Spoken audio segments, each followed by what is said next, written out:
Hey, and welcome everyone to our second boot camp. This one's centered specifically around Facebook challenges on Facebook.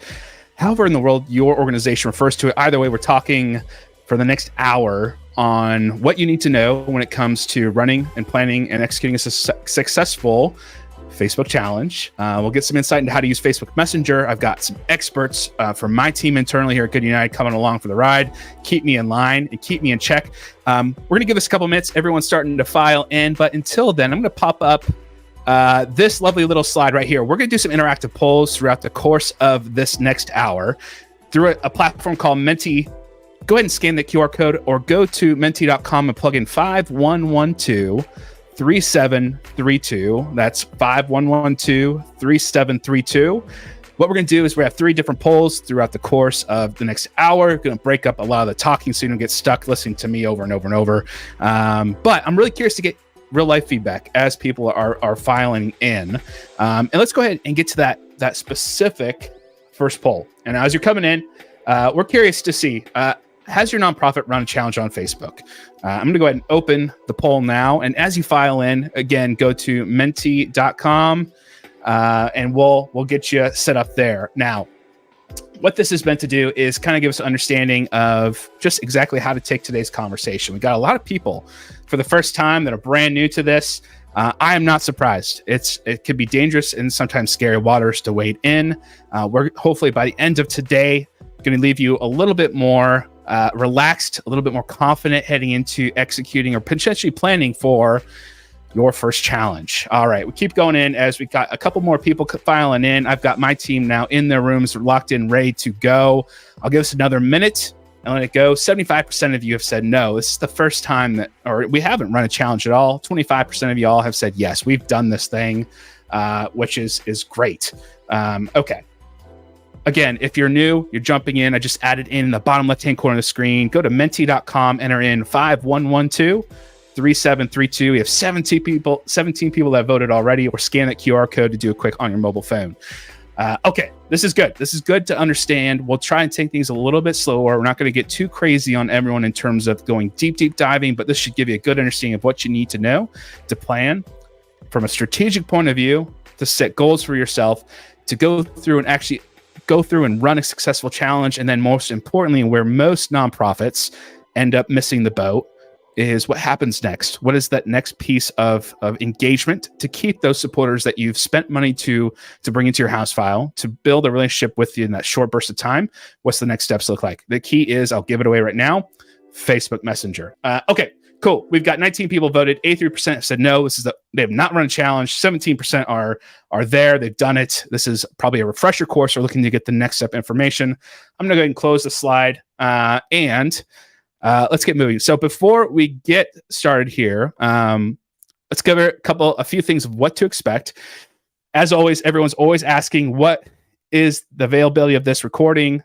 Do I have to be there live? Thankfully, if you're not able to make this recording, we do have it live available on demand on LinkedIn and YouTube about 30 minutes after we conclude here. You'll also get an email reminder. Typically, this will be Tuesday, which is new for us. Normally do these on Thursdays. You'll see a Wednesday or Thursday email with that on demand link to our website specifically.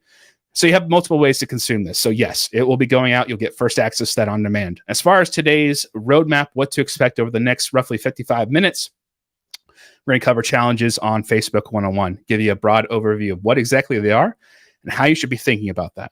You want to touch on 3 key components of a successful challenge. And I have Colin, Robert, and Molly here from my team to help me with specific things like community engagement, how to approach ads and recruitment, and specifically the strategy. A lot of people don't think about, hey, if it's the hot summer dog days, and I'm from Austin, so I know how hot it is, don't have me doing a mile walk in the middle of the day during the summer. Like, it's not going to work. So those are some of the things that my team here will help us to talk through and give us some examples in real life of aspects of that. And finally, you heard me touch on already, how do we are using Facebook Messenger to force through challenges and really the post promotion as well. Colin does a fantastic job at outlining just how crucial it is. And you'll hear the word flywheel from myself, from Colin, from the rest of the team multiple times. We'll actually have a visual representation of what that looks like at the tail end. But before we get there, Brenna, I also have my teammate Brenna, who's running the questions and dropping in some key resources in the comments box as we move through the next hour together. We do have the habits of an impactful fundraiser. I've gotten our friends John and Becky from We Are For Good. You might have heard their podcast. We're bringing them along to talk through what are some of the key things that you need to know. And this could be from digital to fundraising to peer-to-peer fundraising managers and everything in between to really start to push the envelope and really grow as an individual and impactful fundraiser. That's coming up on September 7th. A little bit different time stamp than we normally do. It's 4 p.m. Eastern, 1 p.m. Pacific. I'm really excited to have them join, mainly because I don't have to talk nearly as much. They've got everything ready to go. I'm really excited for them. That's, again, free to sign up. Brenna just dropped that in the chat too as well. Thank you, Brenna. All right. Enough of the clearing out. Today's coaches. So you heard me mention them already. Robert Huffman is an enterprise customer success manager who specializes in community engagement within the challenges aspect. Molly, who is an associate director for onboarding, implementation, and solutions.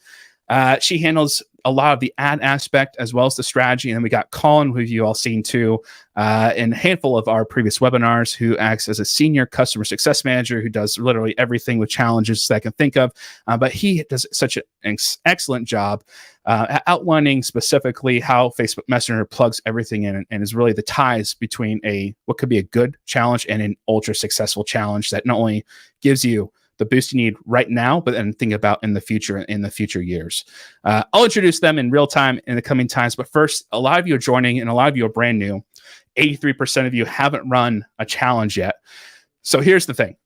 Why in the world would you even consider taking what could be potentially a leap of faith, if you will, into a challenge? You may have heard a lot of success stories. I know that we, like the Trevor Project, you'll see visual examples of, killed it with their first challenge, and they did an exceptional job in terms of their cost per lead, the total revenue raised, and net new leads. I would say that's more of an outlier, and I'll get the team to verify that with me. But we'll set the expectations of baseline what you should be expecting. But really, these are the three key blocks of why this could be a potential good addition to your existing fundraising properties or your channels, right? Decline in individual giving. We're hearing more and more as time goes on that individual giving is going down. And there's a lot of statistics. You see the one here from Giving USA, 6.4% decline in individual giving in 2022. And there's some adjustment for inflation there too. And it doesn't look any brighter depending on who you talk to and where you get your news, right? There's also the case of an aging donor base where generational wealth shift is starting to happen. And you're seeing a big shift in how different groups of individuals are wanting to give, or not even necessarily monetarily, but with whatever time they may have as well. That's shifting, right? And so we need to take into account where are those next wave of donors coming from and where do they hang out? Also, the lack of leads. This is a big one that we're hearing over and over. We saw the 2023 M&R benchmarks report outline this too. House files shrunk. -3% in 2022. So where are you going to get a fresh batch of leads? And leads being new supporters for your mission. Is there something that's reliable? Is there a channel that you can count on to at least start to build that back up in a positive direction? Well, thankfully, it's why we're here to talk about challenges specifically. Now, as we get into this, real quick refresher for those who have already been through this, and then also for a lot of you new people, right? What is a challenge? Well, a challenge is effectively a peer-to-peer fundraising event, but it's digital, which is the easiest way to outline this, right? And throughout the course of this, you get a handful of things that comprise this challenge, but usually it's time-based. Usually it's created to bring in a group of people and individuals that are specifically want to support and raise money on behalf of your fund in a time frame, right? And as we go through, and you kind of see the key points right here: fundraising goals, participation goals, challenge activities need to be set. And we'll touch on that in the strategy piece, but also the duration. It's usually anywhere between a day to 2 weeks to a month or more, depending on the challenge. And I'll get some of the team's feedback in terms of what is best for these as we get into the planning aspect of things.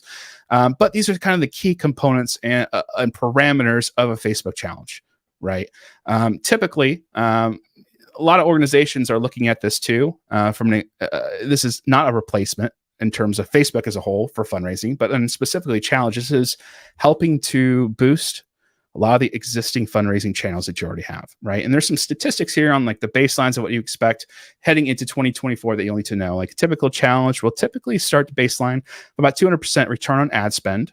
And your cost really typically will hover around $5.50. Now, there's exceptions to that rule, depending on the challenge, the demographics, the other aspects that do play into things such as the type of challenge event you're running, where you're running it, things like that nature. Again, I've got the experts coming on board in just a second. But a lot of other nonprofits, or most nonprofits, are not taking advantage of with these challenges and the outputs, both in revenue and then also the net new leads, is how does that supercharge or impact other fundraising teams, such as direct response, your peer-to-peer teams, and your development teams. There's a lot of cool things that I know a lot of organizations that we work with specifically are starting to challenge, but now we can take those leads, figure out where they are regionally, if they are, hand that over to our peer-to-peer team who want to perhaps say run a physical event in a key hub. And so they can use that information gained from challenges to then supplement their peer-to-peer efforts. And so we're not running ads, not rebuying leads or supporters from that aspect. And we already know who those people are. And we're simply choosing to re-engage and working cohesively as the entirety of the team. Now, I'm going to bring on my team here because I'm pretty sure I need some backup and need to catch a breath. I've got Colin, Molly, and Robert joining me as we jump into 3 components of a successful challenge. Y'all, welcome to the show. And I'm excited to take a breath real quick. If you give me a second before we jump into this, Molly, give me a quick synopsis of what you do here at Good United. I know we touched on it briefly, and then we'll move down to Robert, and then finally Colin as far as introductions go. Hi, everyone. It is great to meet you. My name is Molly Gilroy. I have been at Good United for about 3 years now, and my role is specifically around the onboarding, implementation, and solutions of our products. I work very closely with the Good United team to ensure that our onboarding is first class, as well as providing them solutions to improve their constituent stewardship in Messenger. Perfect. Thanks so much, Robert. Thanks for joining. What do you do here at Good United? Thanks, Adam, and thanks for everyone for joining. So I've been at GU for about 2 years now. Previous to GU, I worked in peer-to-peer fundraising as a fundraiser and volunteer, and then eventually as a staff member in a development role. Here at GU, I focus on customer success. So I see myself as an extension of your organization here in the office at GU in our meetings, trying to dive into how we can build technology to improve your audience and develop and cultivate relationships for your organization. Perfect. Thanks, Robert. And finally, Colin, welcome back. Yeah. And this is number 5. So happy to see everyone again. I'm Colin Corley. I've been here at Good United for over 3 years. Kind of been all around the place. Did a little bit of implementation solution work with Molly. Delved into some of the community sides, not actionably like Robert, but have a lot of familiarity. And then dove deep within the giving tool scene in Facebook and specifically challenges. So really excited to be able to walk you all through all the ins and outs. Cool. Thanks so much, Colin. I'm going to boot you from the floor. And now it gets to the fun part. And so this is where really Molly and Robert, I could use your help. And so let's talk through this 3 components of a successful challenge. We'll tag in Colin in just a second. Defining strategy. So like if we're thinking about the linear approach to planning, executing, and then tracking results, and then ultimately follow up for a challenge, it really starts with defining a good strategy, right? And that could be anything from taking, from what I see for organizations doing a first-time challenge, that planning period can be 8-10 weeks. If you're thinking about everything from sketching out potential ideas, whether it be pickleball, I know we have a lot of success with pets and walking, depending on the time of the year again, and everything in between. What is the process? Robert, we'll go with you first, and then Molly. As you've been working with organizations, I know we have a screen cap here of like the Trevor Project. They did a 52-mile pride ride, which I believe is a pretty annual thing, if I'm not mistaken. From your point of view, like what is the most important thing as we're working through strategy from a nonprofit's point of view when they say, hey, we want to do a challenge, what next?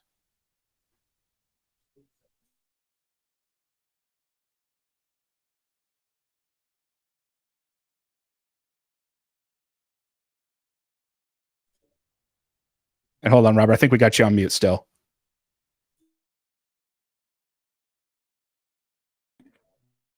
All righty, there we go. Can you hear me now? Got you loud and clear. Perfect. So as you think about hosting an online event, I want you to think about hosting an in-person event first, because that's most familiar to you as well as your fundraisers and your supporters.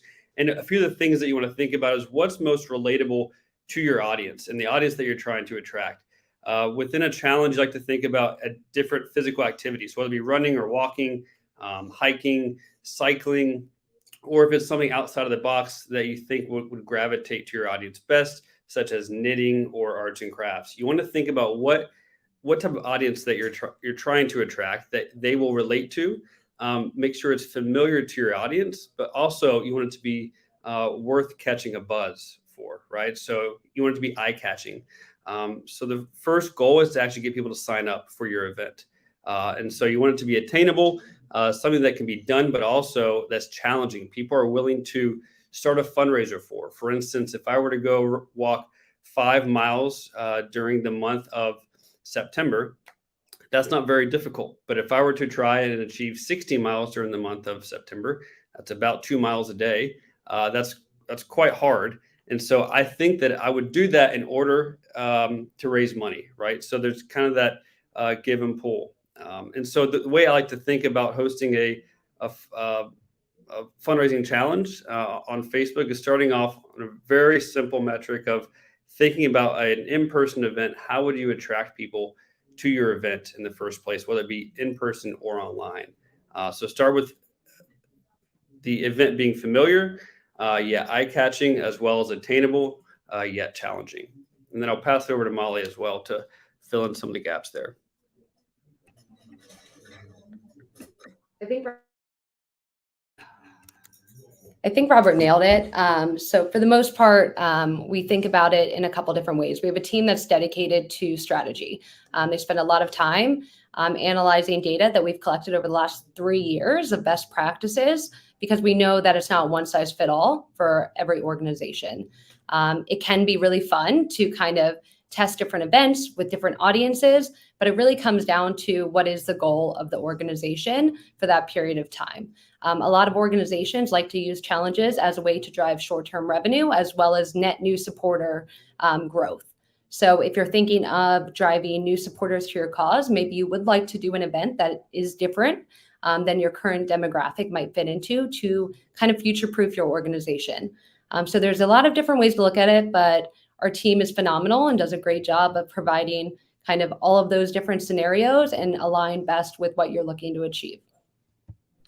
Perfect. Thanks, Molly. And like for an example too, like one of the biggest things I've always hear about is take a look at some of the similar nonprofits in your space that service the same sort of mission type. Take a peek. There's ways to do it from their Facebook pages and see what has gone well for them. And not necessarily copycat, but also inspiration, right? I think that's always how, from a marketing's point of view, it's inspiration, never copying.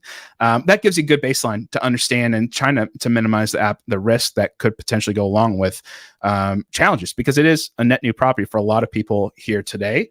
Can be scary, can be a little intimidating, especially when you're putting up money or resources to make something go. From that point of view, jumping in from the strategy then to like the recruitment. By recruitment, I mean Facebook ads.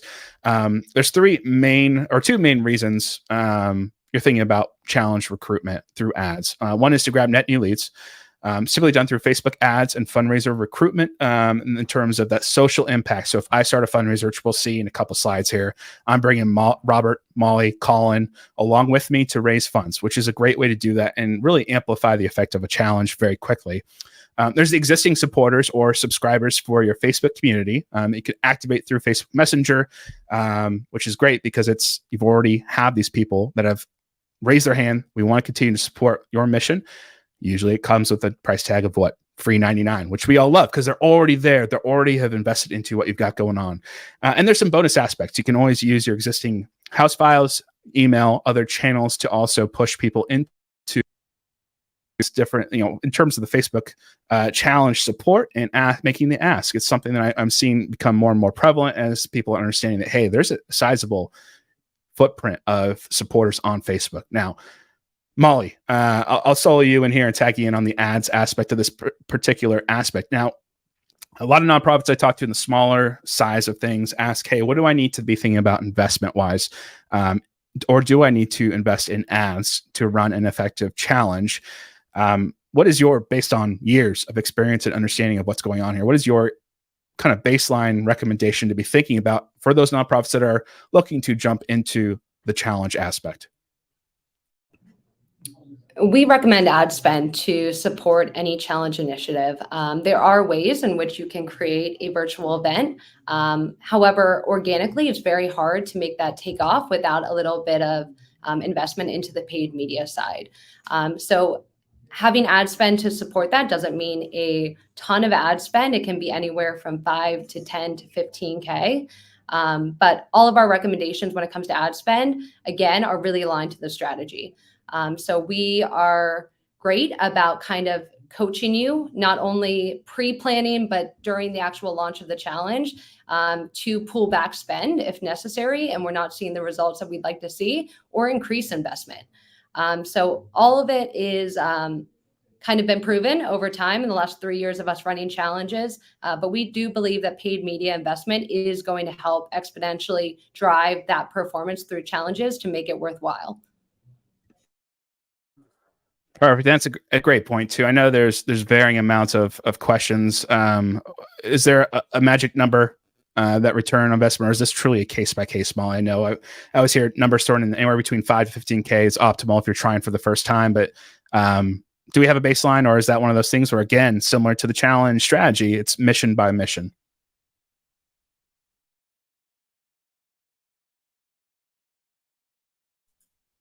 Oh, we got you on mute, Molly. Gotcha.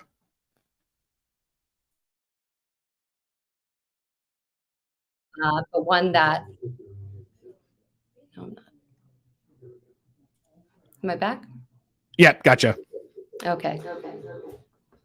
So again, we would like to drive a 200% ROAS as baseline. Obviously, we exceed that with a lot of organizations that we work with, and that's wonderful to see. However, 200% ROAS, or return on investment, is a really strong result considering the channel that you're working through with challenges. Perfect. Thank you, Molly. And jumping into also, like, don't want to get a lot of new people perhaps also new to the idea of ads in addition to challenges. But you think about the pixel utilization. I'm going to also tag in Colin here too. I don't want him sitting on the silence too much.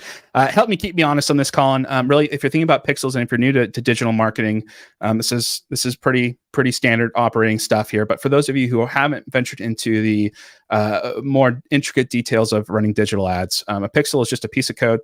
Effectively allows you to track more efficiently of the people that interact with your ads in this case, and then convert, and then allow you to create custom audiences for retargeting. Retargeting being, hey, I know that Colin and Robert helped me out on a fundraising effort last year. I want to make sure they're interested and they know about an upcoming opportunity this year.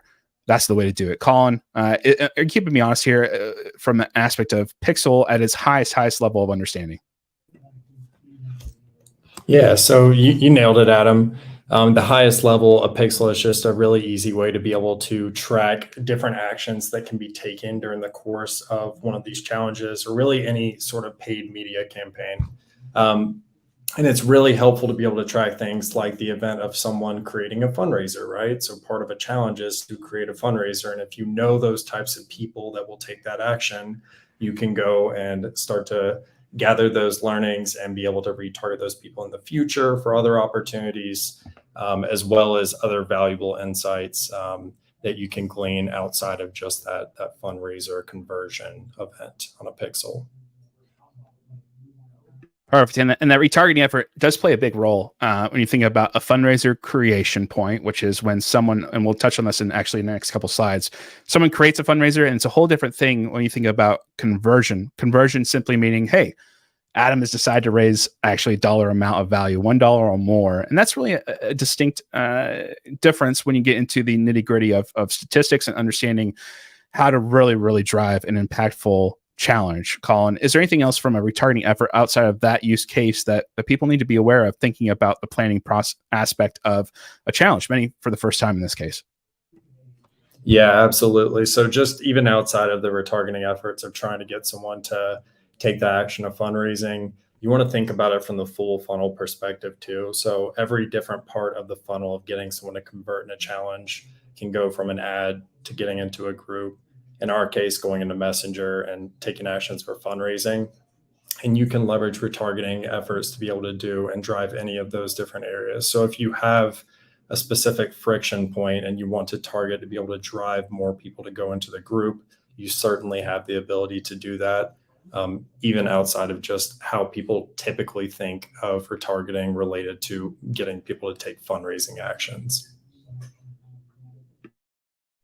Cool. And that's a great point, Colin. And what I'm going to do, I'm going to kick you out of here again. And let's go ahead and open up another quick poll here to give us some context here. Again, go to menti.com if you're late joining us. 5112-3732 is the code. I'm curious to see what organizations, what's the percentage of split here? Either you're using ads, let's go. Sparingly is a nice to have supplement to maybe larger campaigns or maybe tentpole events that you want to get that little extra boost, or, not this time. And there's a lot of aspects that go into a lot of nonprofits who don't quite frankly have the budgeted funds to support ads. Or it's, they don't want the headcount to manage or deploy. They're not working with the current agency. It's more common than not, and that's okay. But it seems like we have a pretty decent mix. A lot of organizations so far that voted, 43% saying yes, it's a core part of the strategy, which is great. So a lot of this optimization aspect, the pixel usage, the retargeting should very much go into that ball court. Sparingly taken ahead at 44%. We'll leave this open for another minute. I want to keep an eye on the time, make sure we have enough time to get through everything, because otherwise I'll be robbing Colin of some intricacies at the very, very tail end of this regarding Messenger. I'm going to close it. Thank you to all those who voted. That's really interesting to see that sparingly and yes, pretty neck and neck, and very few people are saying, hey, we're not doing ads at all, which is great to see. It's actually a really cool, cost-efficient way on Facebook. I know for us, we use it on my side of the fence for marketing, and we love the media mix from that aspect in terms of cost and all of that fun stuff. Okay, I'm going to close this down. Thank you for all that voted. Let's go ahead and keep things moving, and more or less what we have next is the creation process. I'm going to tag in Colin here in just a second, as well as Molly back into the fray. But really the fundraiser creation process, there's a couple different ways to do it. One is the native aspect through Facebook. And what we're showing here is some assistance from some technology that Good United has. And effectively, I went through it this morning as I was creating a new fundraiser on behalf of Stop Soldier Suicide for the 30-mile dog walk, which I need to borrow someone's dog to complete as we go through this. But it's down to literally maybe it took me 2 clicks, and you'll see the results and what that looks like from a setup from a technology partner, both either whether it's Good United, or Classy if you're doing kind of integrated fundraising. Kind of a cool way to do things both offline and directly in channel within Facebook Messenger and the aid of that. Colin, from your perspective, how important is it to remove the friction when we're thinking about getting someone that has clicked on an ad? They obviously are interested in supporting. And do you want to give 20 different steps to get a fundraiser started, or are we trying to eliminate the most amount of unneeded clicks as we can to get someone set up properly? I think that's a self-explaining question, but I want to make sure I'm talking about this right. Yeah, you nailed it. Creating a frictionless experience is the key here, right? So if you compare and contrast just the normal way that someone can create a Facebook fundraiser, there are multiple different fields that someone has to fill in to be able to get in there and start fundraising, which can take time, right? And so in the context of a challenge, if you know what that fundraiser and the efforts generated there are meant to be able to drive, and you have the details there, then why don't you remove that off of the supporters plate? Allow them to be able to move forward with a single click, like you said, Adam, to be able to create that fundraiser and get off to the races and running. We don't want to monopolize the time in their day. And so it really creates an additive effect in not only giving a better user experience, but better fundraiser conversion, meaning you've converted to the action of actually creating your fundraiser.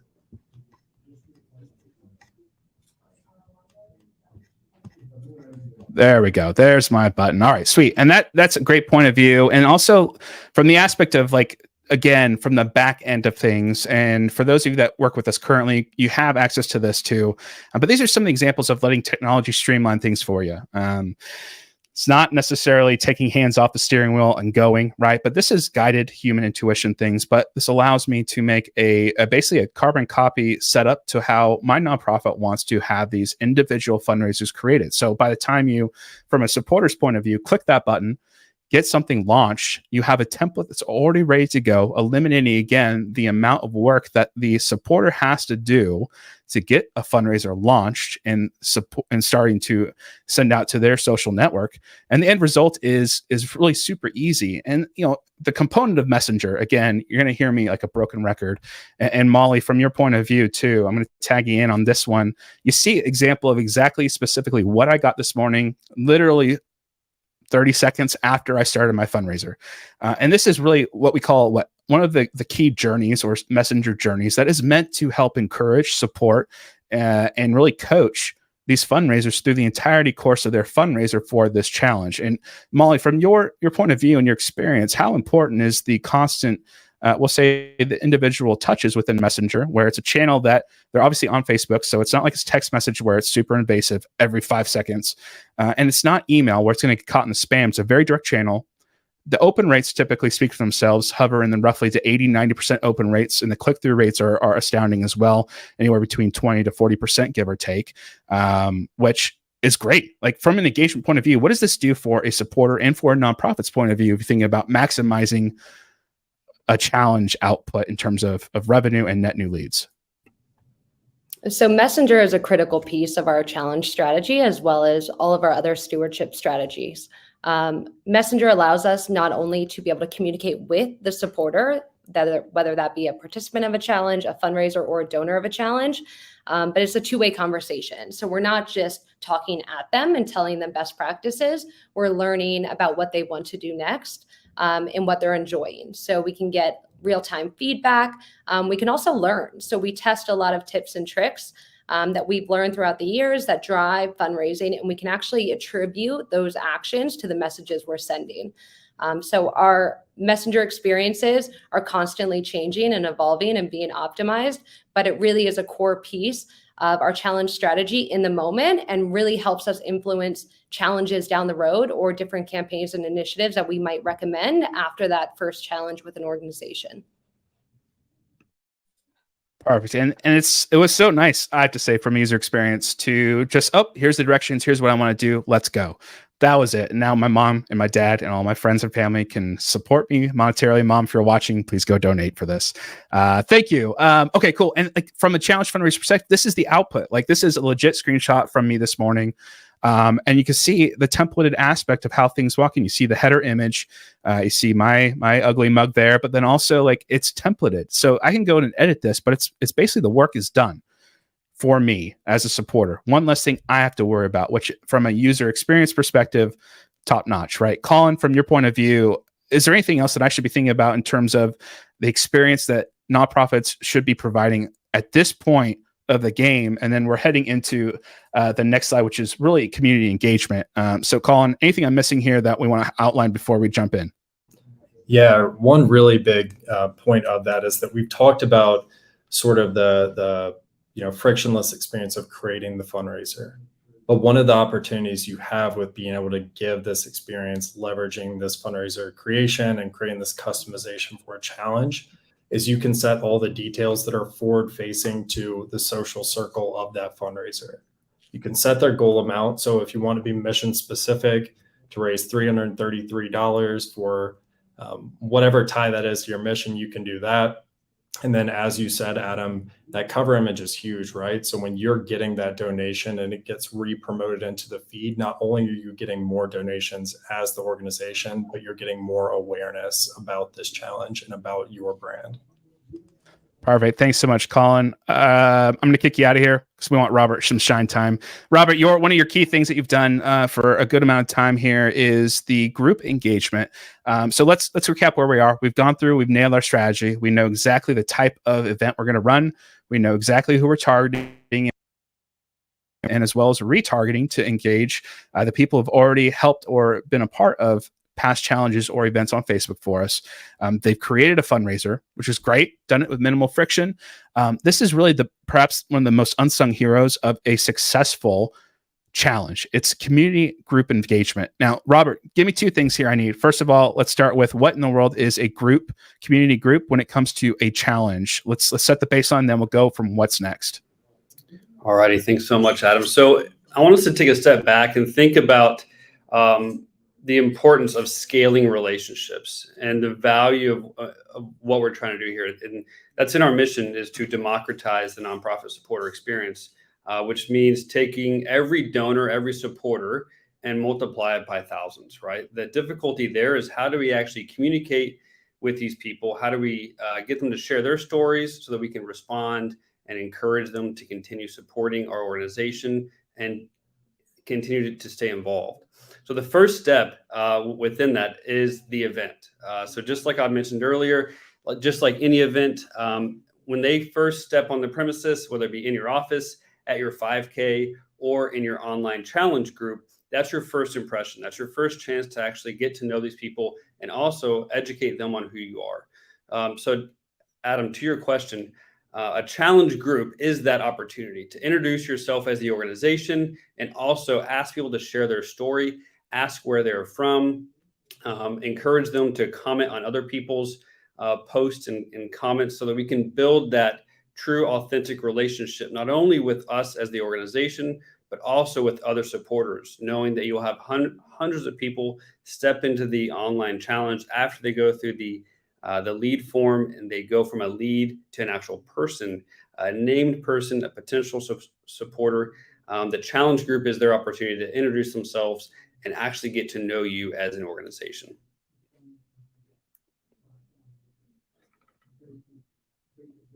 I think you're on mute, Adam. Now you caught me. Yeah. So that's great. Thank you for setting that base of what a group is. Now, in terms of engagement, there's a lot of things that go into this perhaps a little bit esoteric word.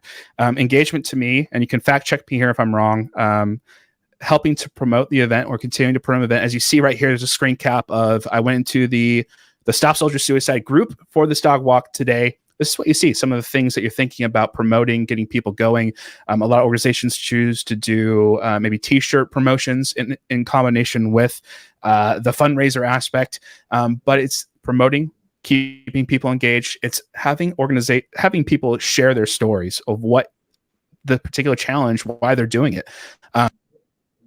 Privacy reasons, I didn't post some absolutely amazing stories that are already in this group right here.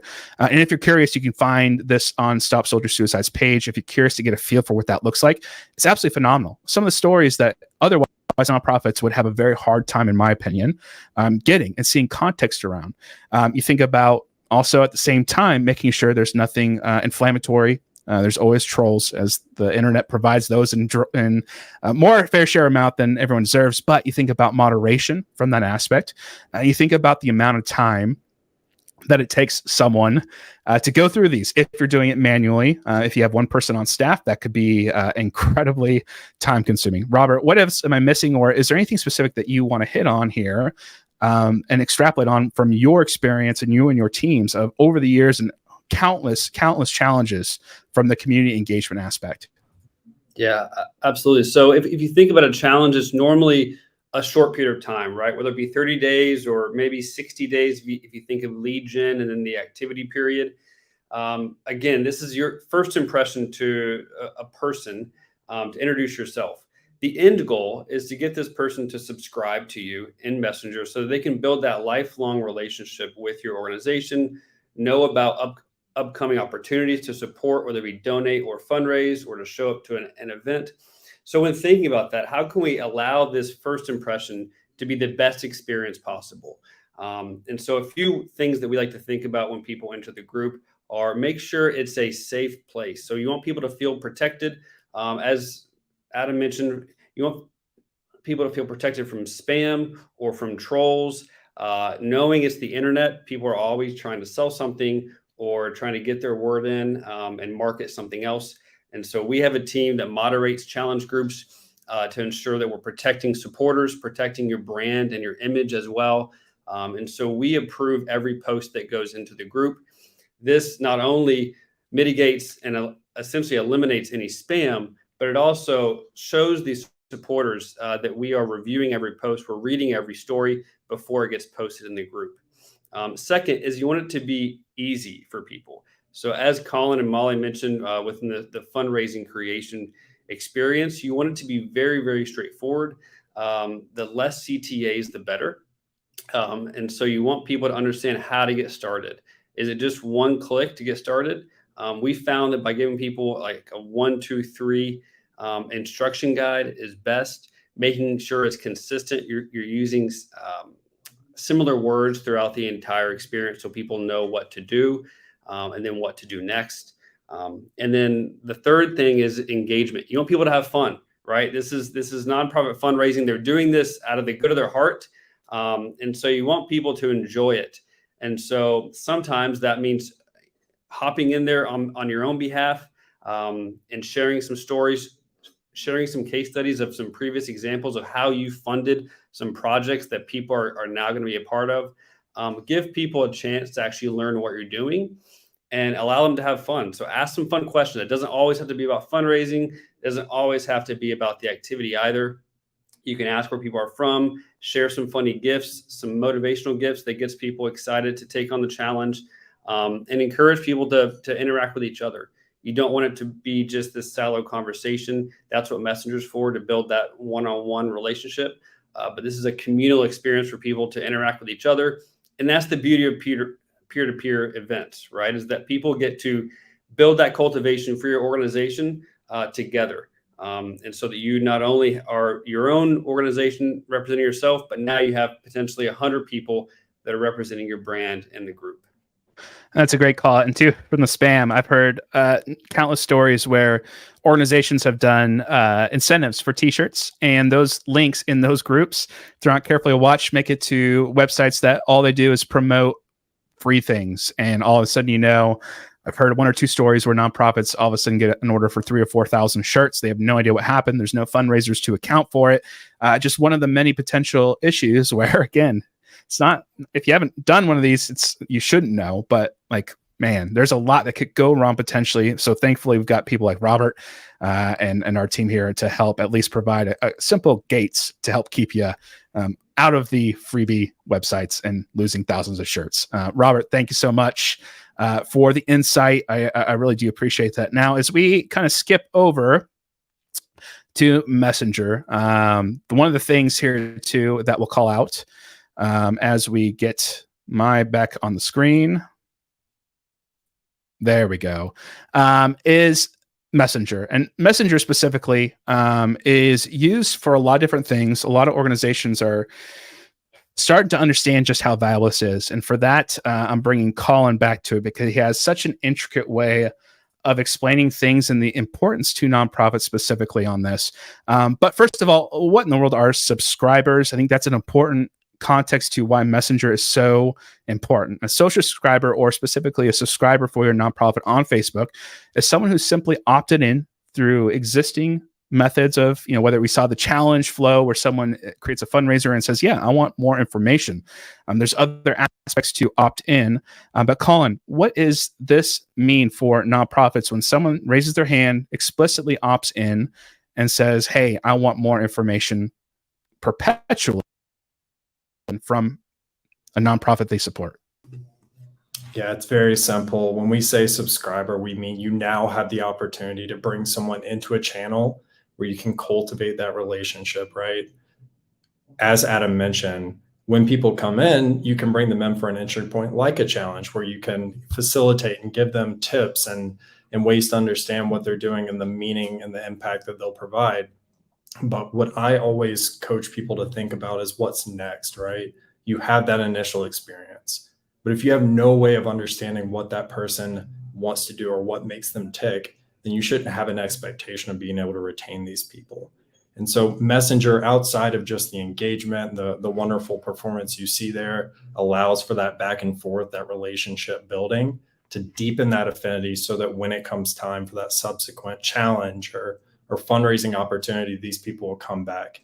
And the beautiful part about it is that you don't have to go back with ads budget to repay for these people that you've already acquired into channel, where now you can present those opportunities for free and expect a higher piece of engagement.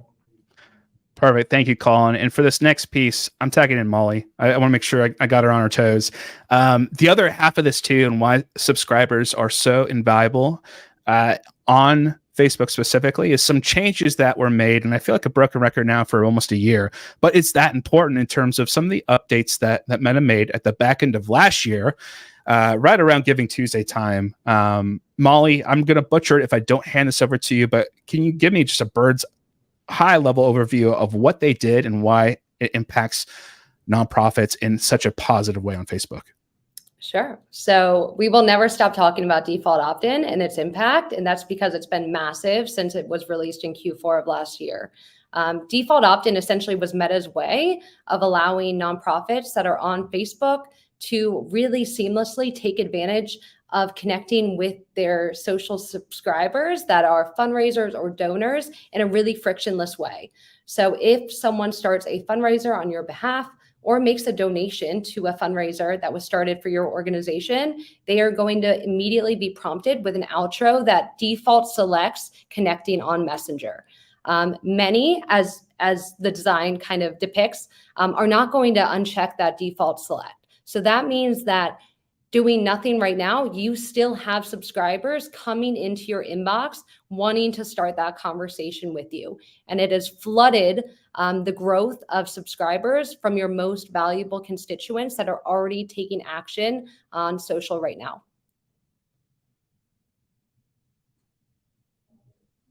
Oh, there's my unmute volume. Thanks, Molly. And Colin, too. You know this next slide. It's the subscriber life cycle. And this is probably perhaps the easiest way to visually outline why it's so important to take someone from an initial hand raise of, I want to support your mission, all the way through, and not necessarily asking or what I like to say, turn and burning, when it comes to asking for money over and over and over again. This is really about building a relationship over time, with the idea that when the time comes to make that ask, whether it be financial and otherwise, that there is not this just gimme aspect, but there's a mutual relationship that's been built. We use Messenger, or help nonprofits use Messenger to do that. Similar to how I think the average touch points is 5 to 7 times for major donors. We're trying to treat every single person, every supporter on Facebook, help nonprofits to do that same way. This flywheel kind of demonstrates that. Can you walk me through exactly what this is, and why it's so important to nonprofits you think about sustainability into 2024 and beyond when it comes to not only challenges, but Facebook as a whole? Yeah, absolutely. And let me just start by saying I love everything about the subscriber lifecycle so much that I might as well get it tattooed. Essentially, this allows you to go ahead and grab the reins of social, right? Facebook is incredibly difficult to be able to get people to come in there and take action, let alone being able to retain these people and have a strategy for that. As Adam mentioned, there's always got to be that give and take of asking for people to come back and take action that is beneficial from a revenue generation standpoint, but also understand that everything cannot be all about revenue and funds raised.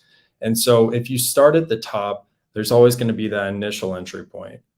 If Adam's a fundraiser, how can we get in there during the course of his challenge, give him a great experience, learn about him, and be able to make sense of him? Whereas if Molly's a donor, how can we get in there and understand why she donated and what her, connection to the mission was? As you move around, these are the connective pieces. So when you go into stay involved, really that's all about giving the driver's seat over to the subscriber. So it's not about the way we envision them coming back and taking action in the future. Rather, it's about giving them the opportunity and autonomy to tell you how they want to. So in between that time of, let's say, Molly comes in, does an initial challenge, has a great experience, and says she wants to do another one, cultivation is the name of the game. You guys do it in email and other channels, but essentially it's about letting these people know the benefit of what their previous actions have done as it relates to your mission, and letting them know about initiatives going on.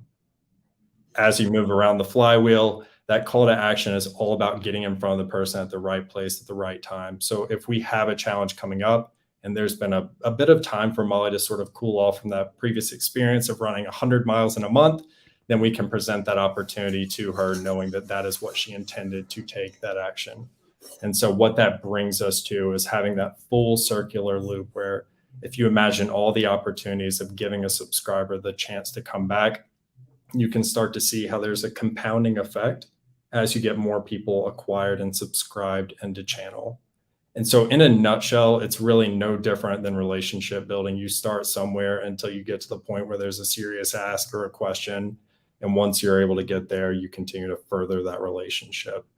And so that's really what the subscriber lifecycle looks like within Messenger.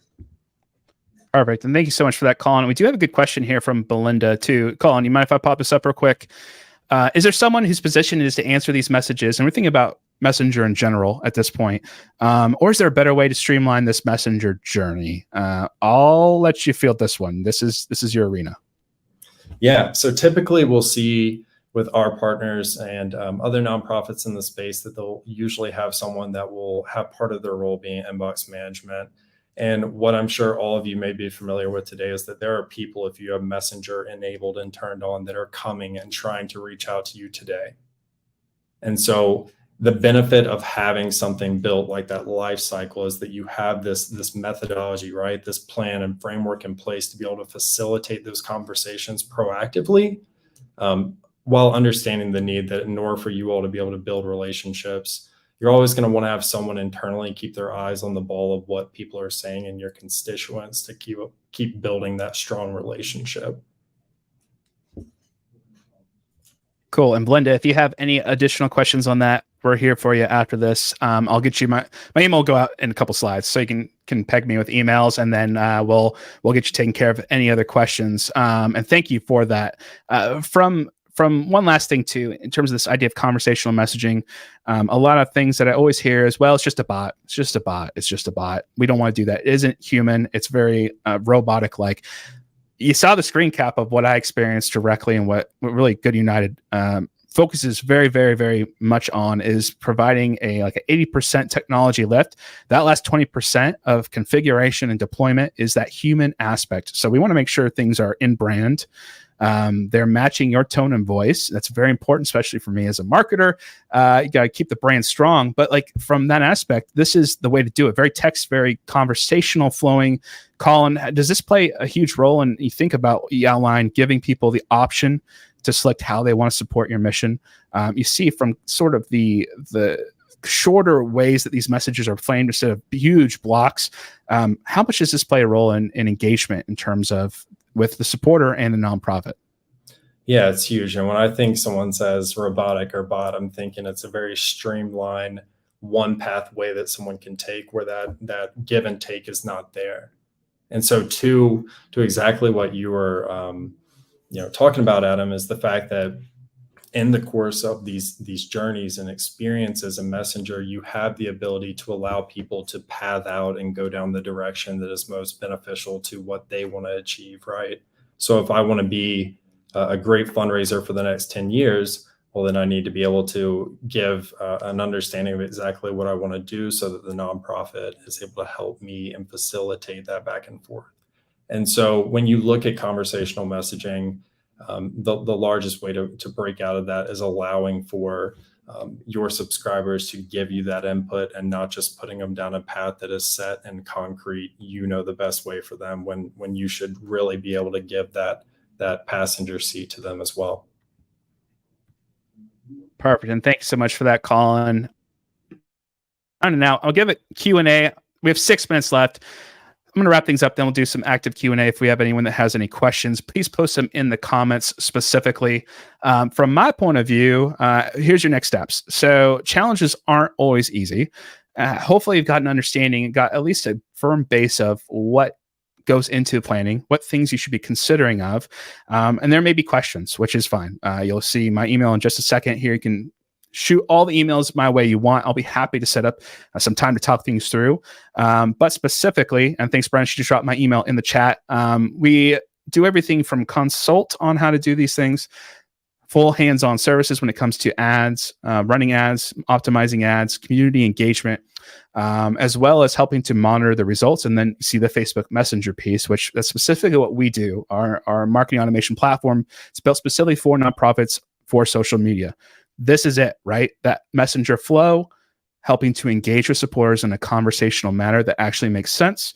And that's what we do. So here's what I got going. I talked to our CEO, talked him into setting aside 20 open slots, free 15-minute consultation on the phone. If you've never seen Nick Black, I'll make sure he's not wearing his eye patch, but he is a dynamic person, very passionate about helping nonprofits succeed and win on Facebook, specifically around fundraising and challenges. And he co-founded Stop Soldier Suicide, which also helps from the aspect of he's done this more than once. So tap into that. It's not every day that I get talk him into doing this. I've also talked with Molly and Colin and Robert. They said, hey, even if we can send along a quick one sheet PDF, after we take a look at your nonprofits with Facebook page, we're pretty good at giving you an idea of what would work well, both in your mission type, your size, what to expect from projections potentially, and a few other things too. So by all means, use my email. I'll get it coordinated. We have 20 open slots or if you're like, hey, I've been flirting with Good United and what they do for a while, and we want to get to the good stuff, you can also scan that QR code or go to goodunited.io/pricing. You'll end up with me again. Either way, you might as well just come through me, but I'll get you taken care of. Like, I want to make sure that, hey, if this makes sense for your nonprofit, we'll figure out a way to go forward and work together. Okay. With that, there's my last slide, thankfully. I'm going to bring in all my friends here because we've got some good questions that are coming in. And look at this. We're like the Ninja Turtles almost. Okay, let me see if I can run through these questions real quick. We've got about 4 minutes. I'm just going to go through these one at a time. Okay, Stephanie, since Facebook and Instagram are so integrated, is there any use IG for this, for challenge recruitment or otherwise? Molly and Colin, whichever one of you, I'll let you tag in. But what have we seen in terms of nonprofits successfully using Instagram, even though they're not technically all the way connected from the aspect of a challenge per se in the back end? There are certain recruitment processes that nonprofits can take. I don't know which one of y'all is going to be best for this, so feel free to jump in. Colin, you want me to take it? Yeah, you go first. I'll follow up. Tag team. So we are seeing a lot more activity on Instagram. I would say in the last 2 months. Most of that we're seeing through transaction reports. So if you pull a report from Facebook, you'll be able to see fundraiser type, and you'll start to see that more Instagram types are popping up. We really want that data because we want to be able to attribute someone from where they're coming from, and as well as making recommendations about where to recruit potential participants, fundraisers, or donors. On Facebook advertising right now, you do have the option to kind of add placements for your ad units onto Instagram. So that is something that we have been testing out as well. But overall, it's been kind of a slow momentum build throughout the last couple months. And the reason being, the friction is still there between the actual Facebook UI and Instagram, despite them kind of being owned by Meta. Cool. And that actually flows right into the next question. And Stephanie, if there's more context or more information that you want, again, shoot us emails. We're here for it. Taylor has got the next question. Let me see if I can get this read all the way. I struggle with younger folks to engage on Facebook. Most of them are on Instagram, and I feel would do fundraising there, but Insta's fundraising metrics aren't great from a reporting standpoint, which you alluded to there to some extent, Molly. How have you handled the younger generation shift off of Facebook when it comes to, I'd assume, Facebook fundraising and recruitment? Colin, since Molly took last swing, you want to take a swing at this one? Absolutely. Sweet. Yeah. And so it actually plays really nicely off what Molly was saying. There are opportunities within Facebook ads to put placements on Instagram.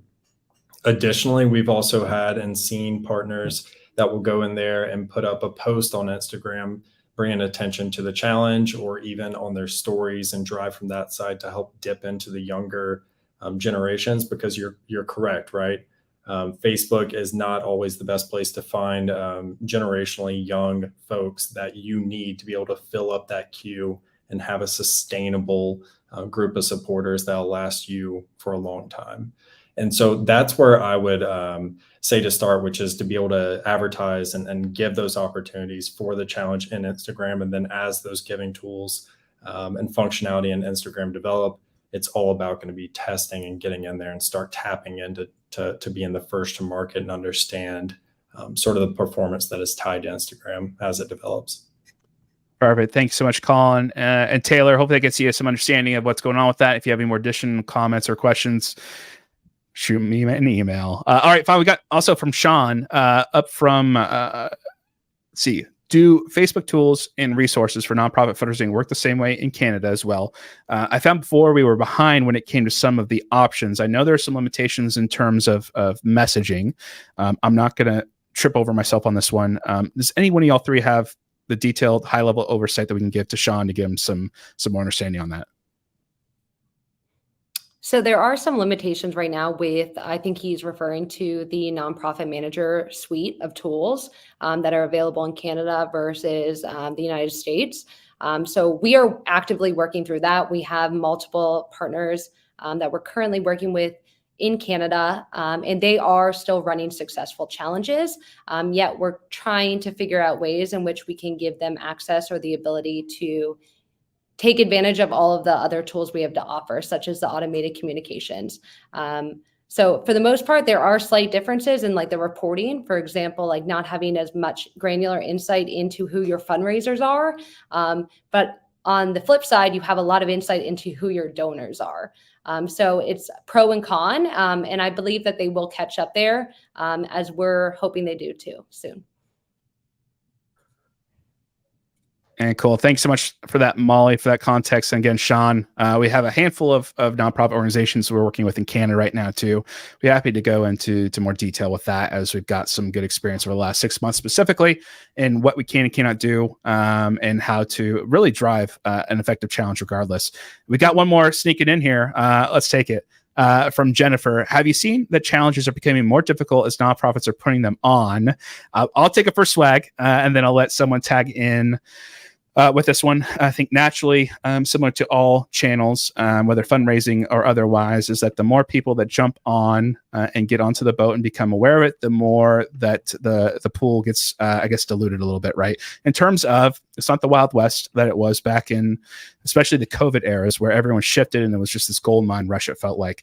But there is also opportunity for nonprofits who are doing the research and thinking about challenges where they see an opportunity where there's not many of the mission type in challenges already. Like that's a wide open market to go after, right? The Trevor Project comes to mind when we had no idea that they would pop off the way they did with their first challenge with us, to the tune of, I think, $1.3 million. That's not to say that every organization that jumps first time challenge is going to get that. By all means, it's probably the exception to the rule. But if you think about understanding the strategy, the planning aspect, that goes a long way into helping to determine and adjust your expectations for a first time or a repeat challenge too. Robert or Colin, from your point of view, what am I missing in terms of that pool? More people jump in, the less water you got to be chilly. But what else we should be thinking about when it comes to nonprofits space? Yeah, I just wanted to touch on mute ourselves here. One thing that I'll note is that we're still seeing a lot of first time challenge participants come into these groups. And so while it might appear that there is a lot of people doing challenges, whether it be organizations as well as supporters, we're still seeing a lot of people take on challenges for the first time. We're still seeing a lot of people join Facebook for the first time as well. But it's a great question, and I think it forces us to think creatively in how we recruit people to join our challenge. So we can't purely just rely on advertising anymore. We know that we have to rely additionally on Messenger so that we can send direct messages to people to join our challenge, which requires a subscriber base. And so advertising people to get subscribers is one first step, as well as using old school methods such as email, and using additional tactics to get people aware of the challenge and to participate. So thinking creatively, whether it be activity type, imagery, but especially other channels, and most importantly, Messenger, because it is that direct message that people will check to know that they've gotten an individual invitation from your organization to hop in to your group and to join the challenge. That's one of the most successful avenues that we've seen to go around the heavy volume of challenges that are in the marketplace right now. And that's such a great point too, Robert, is don't be scared to get creative and use your existing fundraising channels to help fuel, right? And that's oftentimes the quickest way to success, as well as the most cost effective. And by cost effective, I mean free 99, right? Because you've already built relationships. You've already potentially spent money to acquire these supporters and other channels, similar to how you want to use Facebook to fuel other fundraising properties, vice versa, right? It's the quickest way to success and to offset, like Robert said, some of that potentially, we'll say oversaturation in some aspects to potential challenges that your organization may want to put on. Okay, I think we've got all the questions answered, which is great. Colin, Molly, Robert, thank you again as always for joining me. Brenna, I think we're wrapping up things too. For all you who are still on or watching this on demand, we're looking at doing a Giving Tuesday boot camp coming up in mid to late October, just in time to help you get ramped up. Again, touching on a lot of similar things and themes that we did today, just in the further context of Giving Tuesday. You're already doing things, you're already posting on Facebook for that. Why not take advantage and really drive revenue and net new leads for your mission? All right, y'all, team, thank you again for joining me. My name's Adam. I'm here at Good United. And again, if you have any questions after this, please feel free to email me. It's my first name at goodunited.io, Adam at goodunited.io, and I'll get you the goods in terms of either a consultation or a quick overview of how you can do challenges for your nonprofit. Until next time, make sure you sign up for that Nonprofit Growth Lab coming up here in a couple of weeks. Otherwise, we'll see you next time, and thanks for joining.